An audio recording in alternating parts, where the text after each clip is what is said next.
नमस्कार दोस्तों, स्वागत है आपका आज की फटाफट बड़ी खबरों में। एक बार फिर हम हाजिर हैं आज की सभी बड़ी खबरों को लेकर। इस वीडियो में हम आपको बताने वाले हैं आज की बेहद बड़ी खबरें, लिहाजा इस वीडियो को पूरा आखिर तक देखें। इसलिए दोस्तों इस वीडियो को लाइक और शेयर भी जरूर कर दें। आज की बड़ी खबरों में हम आपको बताएंगे, जी हाँ दोस्तों, केंद्रीय कर्मचारियों के महंगाई भत्ते पर सरकार ने इस साल में अब तक लिए दो अहम फैसले। सीधा सैलरी पर हुआ है असर। जी हां, सरकार ने इस साल मार्च में कर्मचारियों के डीए में 4% की बढ़ोतरी की थी। मोदी कैबिनेट के इस फैसले के बाद डीए 17% से बढ़कर 21% हो गया था। जी हां, कोरोना संकट के चलते इस साल में अब तक केंद्रीय कर्मचारियों को महंगाई भत्ते पर निशाना हाथ लगी है। सरकार ने डीए पर इस साल अब तक दो बड़े फैसले लिए, जिसका सीधा असर केंद्रीय कर्मचारियों के वेतन पर पड़ा है। सरकार ने इस साल मार्च में कर्मचारियों के डीए में 4% की बढ़ोतरी की थी। मोदी कैबिनेट के इस फैसले के बाद डीए 17% से बढ़कर 21% हो गया था। मार्च में बढ़ोतरी का तोहफा मिला तो अप्रैल में कोरोना संक्रमण के फैलाव और फिर देशव्यापी लॉकडाउन के चलते सरकार ने डीए पर एक और बड़ा फैसला ले लिया। जी हाँ, मोदी सरकार ने तय किया कि केंद्र सरकार के सभी कर्मचारियों का जनवरी 2020 से जून 2021 तक महंगाई भत्ता नहीं मिलेगा। यानी जनवरी 2020 से डीए में बढ़ोतरी की घोषणा जो हुई उस पर तो रोक लगी ही, साथ में जुलाई में भी डीए में कोई इजाफा नहीं हुआ। जाहिर है जून 2021 तक के लिए महंगाई भत्ता नहीं बढ़ना तय किया गया है, तो जुलाई की बढ़ोतरी तो वैसे भी संभव नहीं थी। कोरोना काल में कुछ फैसले ऐसे थे जिनका असर फिलहाल कर्मचारियों की जेब पर पड़ रहा है, तो कई सहूलियतें भी दी गई हैं। कोरोना काल के दौरान रिटायर होने वाले कर्मचारियों को पेंशन पेमेंट ऑर्डर आने तक प्रोविजनल पेंशन दिए जाने का भी फैसला लिया गया है। सरकार ने तय किया है कि कर्मचारियों को रात में ड्यूटी करने पर अलग से अलाउंस दिया जाएगा। पहले ये अलाउंस ग्रेड पे के आधार पर दिया जाता था, लेकिन सरकार ने इस पर रोक लगा दी है। जी हाँ, साथ ही कर्मचारियों के लिए एक और बड़ी खुशखबरी है जो सभी रोजगारकर्ताओं के लिए, नौकरी करने वालों के लिए बड़ी खबर है। अब नहीं करना होगा 5 साल का इंतजार, सरकार ने दिया है तोहफा। जी हाँ, ज़्यादातर यही होता देखा गया है कि प्राइवेट सेक्टर में काम करने वाले नौकरी पेशा लोग केवल ग्रेजुटी के इंतजार में ही लगातार 5 साल तक एक ही कंपनी में रह जाते हैं। अगर किसी वजह से उन्हें अपनी नौकरी छोड़नी पड़ी या छूट गई तो उन्हें ग्रेजुटी का फ़ायदा नहीं मिल पाता है। अब ऐसा करने की ज़रूरत नहीं है, क्योंकि इसके केंद्र सरकार ने नए श्रम विधेयक को इजाज़त दे दी है। इसी सिलसिले में केंद्र सरकार ने नए श्रम विधेयक को सदन की मंजूरी मिल गई है। इस मंजूरी के बाद अब ग्रेजुटी लेने के लिए 5 साल की समय सीमा समाप्त हो गई है। जी हाँ, अब इसे आसान शब्दों में समझें तो आपको कंपनी हर साल ग्रेजुटी देगी। अब तक जो नियम था उसके हिसाब से कर्मचारी को किसी एक कंपनी में लगातार 5 साल कार्य करना जरूरी था। ऐसे में अब नए प्रावधानों में बताया गया है कि जिन लोगों को फिक्स टर्म बेसिस पर नौकरी मिलेगी उन्हें उतने ही दिन के आधार पर ग्रेजुटी पाने का भी हक होगा। यानी ये कि कॉन्ट्रैक्ट पर नौकरी करने वाले कर्मचारी भी ग्रेजुटी का फ़ायदा ले सकेंगे, फिर चाहे कॉन्ट्रैक्ट कितने भी दिन का हो। जी हाँ, इस हिसाब से ग्रेजुटी कंपनी की तरफ से अपने कर्मचारियों को दी जाती है। यह एक तरह से कर्मचारी की तरफ से कंपनी को दी गई सेवा के बदले देकर उसका आभार जताया है। इसकी अधिकतम सीमा 20 लाख रुपए होती है। हालांकि मृत्यु या अक्षम हो जाने पर ग्रेजुटी अमाउंट दिए जाने के लिए नौकरी के 5 साल पूरे होना जरूरी नहीं है। केंद्रीय कर्मचारियों को तोहफा, सरकार ने बदले पेंशन के नियम, अब केंद्रीय कर्मचारियों का होगा यह फ़ायदा। जी हाँ, केंद्रीय कर्मचारियों के लिए बड़ी राहत की खबर है। सरकार ने अब पारिवारिक पेंशन के नियमों में महत्वपूर्ण बदलाव कर दिया है।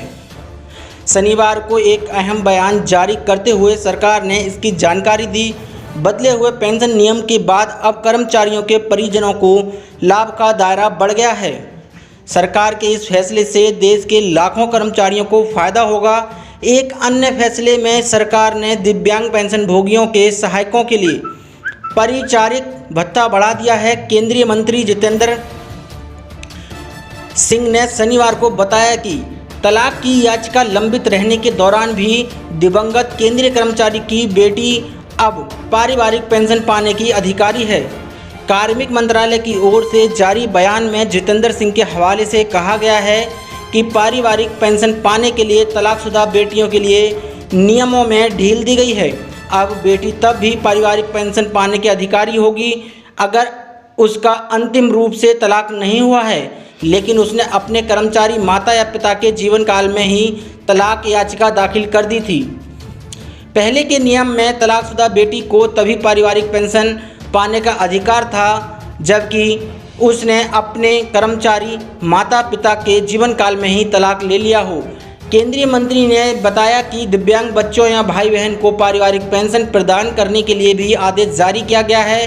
अब दिव्यांगता प्रमाण पत्र अगर पेंशनभोगी माता या पिता की मृत्यु के बाद भी प्रस्तुत किया जाता है तो वे पेंशन पाने के अधिकारी होंगे, बशर्ते दिव्यांगता माता पिता के जीवन काल में हुई हो। जी हाँ, दिव्यांग पेंशनभोगियों के सहायकों के लिए परिचारिक भत्ता 4500 रुपये से बढ़ाकर 6700 रुपये कर दिया है। सेवानिवृत्ति के बाद अपने बच्चों के साथ विदेश में बस गए वरिष्ठ नागरिकों की सहूलियत के लिए भारतीय दूतावासों, वाणिज्य दूतावासों और उच्च आयोगों को निर्देश दिए गए हैं कि वे वहीं उन्हें जीवित प्रमाण पत्र उपलब्ध कराएं और पारिवारिक पेंशन शुरू कराएं। पेंशन वितरित करने वाले सभी बैंकों को भी निर्देश दिए गए हैं कि बैंक आने में असमर्थ पेंशनभोगियों को घर पर ही जीवित प्रमाण पत्र उपलब्ध कराया जाए। साथ ही केंद्रीय कर्मचारियों के लिए एक और बड़ी खबर है जिसे सुनकर केंद्रीय कर्मचारी खुश हो जाएंगे। केंद्रीय कर्मचारियों को बड़ी सौगात दी है सरकार ने, बदले पारिवारिक पेंशन के नियम, अब परिजनों को होगा अहम फायदा। जी हां, केंद्रीय कर्मचारियों के लिए बड़ी राहत की खबर है। सरकार ने अब पारिवारिक पेंशन के नियमों में महत्वपूर्ण बदलाव कर दिए हैं। शनिवार को एक अहम बयान जारी करते हुए सरकार ने इसकी जानकारी दी है। बदले हुए पेंशन नियम के बाद अब कर्मचारियों के परिजनों के लाभ का दायरा बढ़ गया है। सरकार के इस फैसले से देश के लाखों कर्मचारियों को फायदा होगा।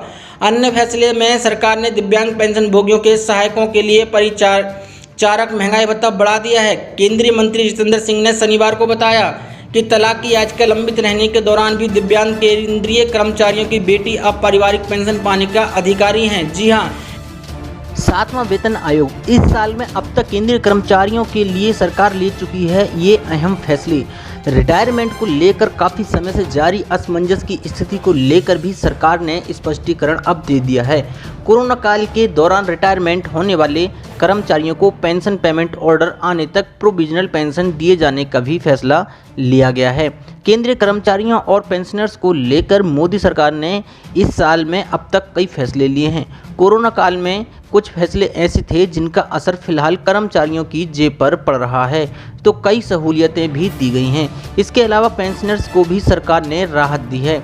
वहीं रिटायरमेंट को लेकर काफ़ी समय से जारी असमंजस की स्थिति को लेकर भी सरकार ने स्पष्टीकरण दिया है।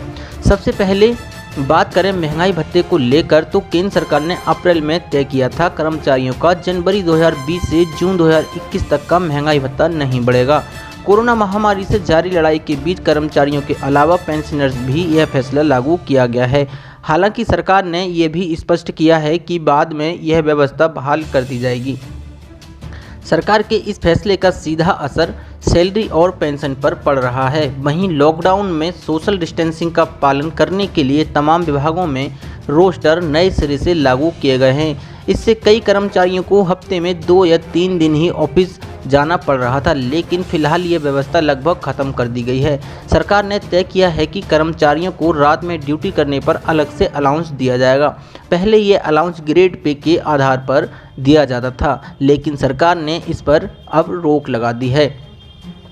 इसके अलावा कोरोना काल के दौरान रिटायर होने वाले कर्मचारियों को पेंशन पेमेंट ऑर्डर आने तक प्रोविजनल पेंशन दिए जाने का भी फैसला किया गया है। वहीं कोरोना संकट के बीच मोदी सरकार ने शुक्रवार को केंद्रीय कर्मचारियों के लिए central government employees group insurance scheme की बेनिफिट टेबल जारी कर दी है। सेवानिवृत्ति तक केंद्र सरकार का एक कर्मचारी केंद्र सरकार के कर्मचारी समूह बीमा योजना में योगदान देता रहता है। CGEGIS 1980 योजना बीमा कवरेज के साथ आती है और कर्मचारी के लिए बचत कोष के रूप में भी काम करती है। साथ ही कर्मचारियों के लिए एक और बड़ी खबर है, नौकरी पेशा लोगों को बड़ा तोहफा दिया है। अब 5 साल नहीं 1 साल की नौकरी पर ही मिल जाएगी ग्रेजुटी। जी हां, नौकरी पेशा लोगों के लिए बहुत ही बड़ी और अच्छी खबर है। अक्सर देखा गया है कि प्राइवेट सेक्टर में नौकरी पेशा लोग सिर्फ ग्रेजुटी के इंतज़ार में लगातार 5 साल तक एक ही कंपनी में रह जाते हैं। या अगर किसी वजह से उन्हें जॉब छोड़नी पड़ी या छूट गई तो उन्हें ग्रेजुटी का फ़ायदा नहीं मिल पाता है। अब ऐसा करने की ज़रूरत नहीं है। नए लेबर कोड की वजह से अब 5 साल की जगह 1 साल की नौकरी पर ही ग्रेजुटी मिलेगी। संसद की ओर से पारित नए बिल कोड के मुताबिक अब 1 साल की नौकरी पूरी कर छोड़ने पर उसे अनुपात में ग्रेजुटी मिलेगी। अभी तक 5 साल की नौकरी पूरी करने पर ही हर साल 15 दिन के वेतन के हिसाब से ग्रेजुटी मिलती है। कॉन्ट्रैक्ट पर नौकरियों के बढ़ते चलन और कर्मचारियों के जल्द जॉब चेंज करने की वजह से 5 साल से कम समय में नौकरी पर ही ग्रेजुटी देने की ज़रूरत महसूस की जा रही थी। लेबर मार्केट का एक्सपर्ट्स का मानना था कि 5 साल की नौकरी पूरी करने की शर्त अब प्रासंगिक नहीं रह गई है, इसलिए अब इससे कम अवधि की नौकरी पूरी करने पर भी ग्रेजुटी मिलनी चाहिए। दरअसल लंबे समय तक काम करने वाले कर्मचारियों को सैलरी, पेंशन और प्रोविडेंट फंड के अलावा ग्रेजुटी भी दी जाती है। अगर कर्मचारी नौकरी की कुछ शर्तों को पूरा करता है तो ग्रेजुटी का भुगतान एक निर्धारित फॉर्मूले की जरूर होता है। दरअसल सैलरी एक से छोटा हिस्सा काट कर उसे ग्रेजुटी के तौर पर दिया जाता है। अभी तक 5 साल की नौकरी पूरी करने पर ग्रेजुटी देने का नियम था, लेकिन अब 1 साल की नौकरी पूरी करने पर ही उसे यह दे दिया जाएगा। ग्रेजुटी हर साल की नौकरी पर 15 दिन का वेतन होता है। वेतन का मतलब डीए और बेसिक सैलरी होता है। महीने की गणना 26 दिन की होती है क्योंकि 4 साप्ताहिक छुट्टी होती हैं। पेमेंट ऑफ ग्रेजुटी एक्ट 1972 के तहत इसका लाभ उस संस्थान के हर कर्मचारी को मिलता है जहां 10 से ज़्यादा कर्मचारी काम करते हैं। अगर कर्मचारी नौकरी बदलता है, रिटायर हो जाता है या किसी कारणवश नौकरी छोड़ देता है, लेकिन वह ग्रेजुटी के नियमों को पूरा करता है तो उसे ग्रेजुटी का पूरा लाभ मिलता है। अगर कोई कर्मचारी 6 महीने से ज़्यादा काम करता है तो उसकी गणना 1 साल के तौर पर की जाएगी। मसलन अगर कोई कर्मचारी 5 साल 7 महीने काम करता है तो उसे 6 साल माना जाएगा। कुल ग्रेजुटी की रकम अंतिम सैलरी का 26 दिन के हिसाब से 15 दिन की कंपनी में कितने साल काम किया है उस हिसाब से की जाती है। मान लीजिए कि एक आदमी ने 7 साल एक ही कंपनी में काम किया।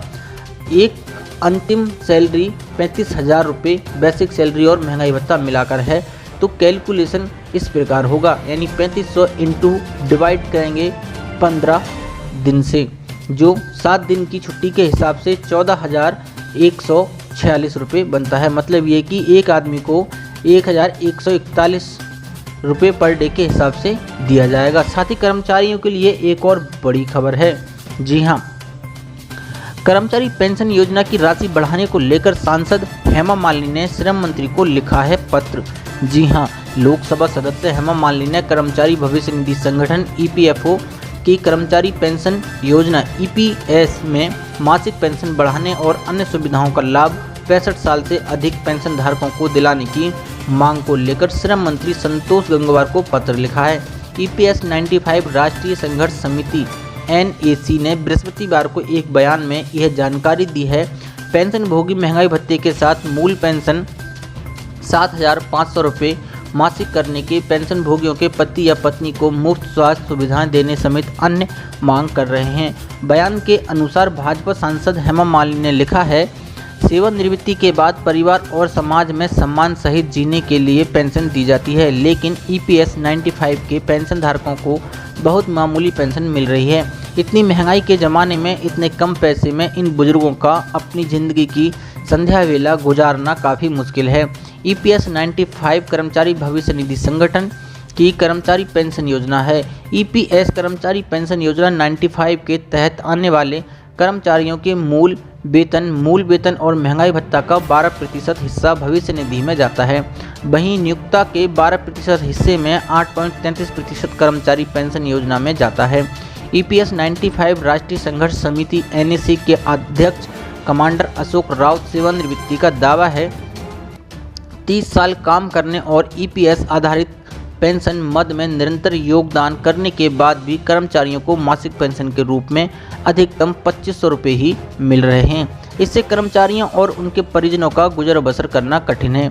मथुरा की सांसद ने पत्र में लिखा है, वह पेंशन धारकों के प्रतिनिधियों के साथ मिलकर प्रधानमंत्री से भी मुलाकात कर ज्ञापन सौंप चुकी हैं। हेमा मालिनी ने पत्र में ये भी लिखा है, ईपीएस राष्ट्रीय संघर्ष समिति के जनप्रतिनिधि मेरे पास बार बार आए और मैं उनकी हालत देखकर बहुत ही व्यथित हूँ। उन्होंने श्रम मंत्री से बुजुर्गों और पेंशनरों की मांग पर गौर करने और उनके चेहरे पर मुस्कान लाने की अपील की है। राउत ने बयान में दावा किया है कि ईपीएस राष्ट्रीय संघर्ष समिति 65 लाख ईपीएस 95 पेंशन धारकों का प्रतिनिधित्व करती है। बुजुर्ग पेंशन धारक महीने में गुजारे लायक पेंशन को लेकर 3 वर्षों से आंदोलन चला रहे हैं। उन्होंने कहा है, संगठन के मुख्यालय महाराष्ट्र के बुलडाड़ा में मांगों के समर्थन में पिछले 640 दिन से क्रमिक अनशन चल रहा है। राउत ने कहा है कि माननीय सांसद के पत्र के बाद बुजुर्ग पेंशन भोगियों को अपने साथ इंसाफ होने की आस जगी है। राउत ने यह भी कहा है कि पेंशन धारक अपनी मांग प्रधानमंत्री तक पहुंचाने के लिए एक पत्र प्रधानमंत्री के नाम और एनएसी शहीदों के नाम एक वृक्षारोपण के नाम से अभियान चला रहे हैं। ऐसी बड़ी खबरों को देखने के लिए हमारे चैनल को सब्सक्राइब करें और इस वीडियो को लाइक शेयर जरूर करें। धन्यवाद।